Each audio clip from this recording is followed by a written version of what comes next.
Canadian film is like a species in constant threat of extinction, but no one can ever seem to figure out why. People have tried. For example, in 1998, esteemed Canadian film critic Gerald Pratley wrote a searing article for the film journal Kinema in which he described Canadian film as being, quote, mostly embarrassingly bad. Harsh, I know. Pratley was responding to a pattern in Canadian film where media outlets and institutional film bodies jump through hoops to get Canadians to go and watch their films, which they claim are some of the best in the world, only for the public to find out that they are in fact mostly embarrassingly bad. Now, Pratley is pretty ruthless in his article. His reasoning is that Canadian films don't feature enough of a distinct Canadian identity, but I actually think it's kind of the opposite. If I were to pinpoint what some might find bad about Canadian films, is that our industry has a tendency to peddle a purely Canadian identity, which is mostly unappealing to the public because, well, there is no pure Canadian identity. In my opinion, to ignore our geographical sparseness and lack of cultural cohesion, as well as the undoubtable influence that our neighbors south of the border have on us, is to, whether we like it or not, peddle a version of Canada that simply isn't there. But I do think he's getting at something important here, something that's still plaguing the Canadian film industry today.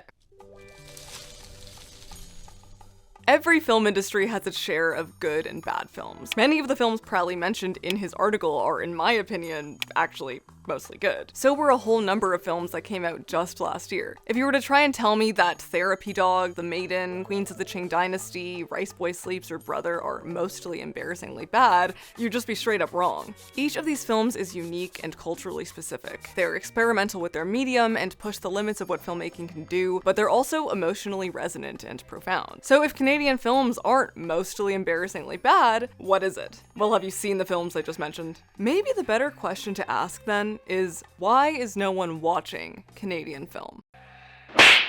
Canada is in a pretty unique situation because we live right next to the massive global superpower that is the United States. And the way our economy and culture has evolved behind theirs has had a major impact on how our film industry operates today. This has happened both indirectly and directly.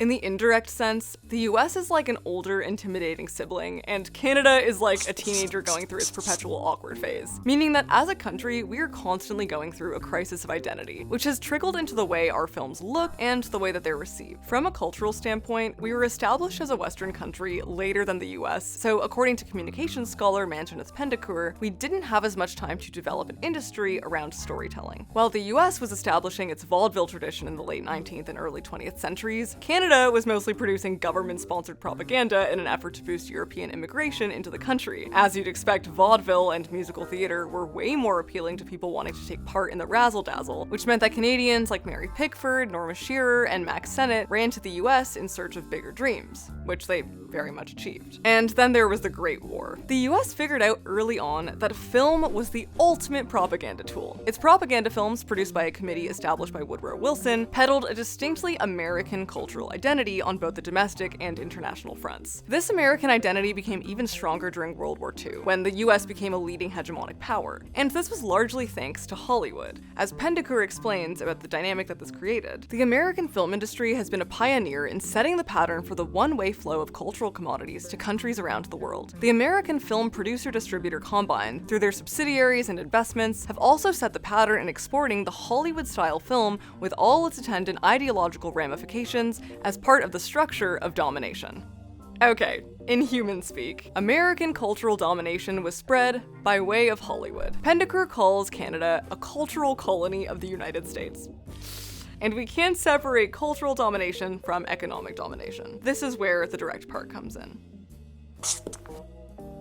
Many mistakes were made early on, which undermined the growth of Canada's film industry. We messed up big time. In the 1910s, the major American film studios moved quickly and effectively to secure a monopoly on the film market. They did this through a process called vertical integration, which, for those of us who fell asleep in economics class, meant that American film production and equipment companies would control multiple stages of production. Like, think of when Netflix started producing their own content and everyone was like really mad about it. It's kind of like that. By the 1920s, the major Hollywood studios produced and distributed their own films and often owned the theaters that those films would be exhibited in. European European film industries also came under the threat of Hollywood domination in the 1920s, but most governments there moved quickly to protect their domestic industries. They typically controlled the ownership of exhibition and distribution companies or stimulated national production. Canada did no such thing. Protectionism in the Canadian film industry, more like protecting the interests of a few Canadian capitalists. One of these fat cats was Raymond Peck, the director of the Canadian Government Motion Picture Bureau, which was created to produce films that nurtured Canadian trade and industry. But Peck had strong ties to Hollywood, and instead of nurturing domestic Canadian film, he pushed to bring American investors and companies back over to Canada. So really, rather than taking a risk on Canadian films, they buckled to the will of the States and put their bets in American ones. Now, don't get me wrong. There have been people trying to push for the integrity of our film industry. The National Film Board has long been considered a bastion of hope in Canada. It was established in 1939 with the intention of making distinctly Canadian films, but its formation upset the Americans who didn't like that the Canadian government was now actually giving attention to Canada's industry. I mean, after all, the Canadian theaters were making American studios a whole lot of money. With the approval of the Canadian government, the Motion Picture Association of America initiated a project in 1948 under the guise of boosting Canadian films in the US. But the condition was that American companies would have untaxed and unrestricted access to Canadian theaters. So yet again, we're seeing a sleight of hand. The National Film Board's director at the time, Ross McLean, was very aware that this project was no good. He was right. In the 10 years of its existence, the most that came out of this project was a few Hollywood shorts about Canada being a viable tourism destination, and then the casual throwaway mention of Canada in Hollywood films. Like when you hear someone be like,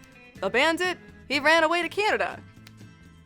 There was no rise in Canadian films being distributed or played in the US. Luckily, the National Film Board withstood this hostile period, and it still exists today. They're doing great, if you're wondering. But this project also reflected once again an overall undermining of the Canadian film industry. In 1973, broadcasting executive John Bassett came out with a report on the Canadian film industry called the Bassett Report. He concluded that a film industry did indeed exist, but it's the audience that needs to be nurtured through theatrical exposure. But even up to this day, American film still dominates Canadian box offices. After doing a comprehensive breakdown for the Globe and Mail of box office revenue from the Best Picture nominees at the 2014 Canadian Screen Awards, writer Simon Haupt offers a pretty harrowing statistic. English language Canadian films make up only 1 to 1.5% of total ticket sales each year. Okay, that was 7 years ago. Maybe it's gotten better. Well, if we look at a 2019 report by the Canadian Media Producers Association, US films that year had a box office share of 91.3%. English language Canadian films brought in $3.1 million, as opposed to the $888 million brought in by English language non-Canadian films in Canada. And remember, those are pre-pandemic numbers, when people were still able to go out to the theaters at regular rates. So yeah, it's pretty bad. As a country, Canada has never really been able to cultivate its own identity, so our cultural industries have long been considered super unalluring. This lack of identity led to a lack of confidence, where our industry and government allowed American companies to intimidate their way into our box offices. By virtue of this, American hegemony and its propaganda machine have eroded our already dwindling sense of national identity, and has resulted in Canadians being the most hostile towards homegrown film. After all, it was Canada's leading film critic that declared Canadian film to be, what was it again? Oh yeah, mostly embarrassingly bad. Canada is my home, and I'm proud to be Canadian. And quite frankly, I'm tired of watching Toronto play New York on screen. But how can Canadian film reassert itself as a watchable enterprise on the home front and abroad? How can we break free of the shadow of Hollywood? Join me in this series, Chasing Hollywood, as we take a look at the Canadian film industry, its history, how it operates today, and just what exactly we're doing to get out of this mess.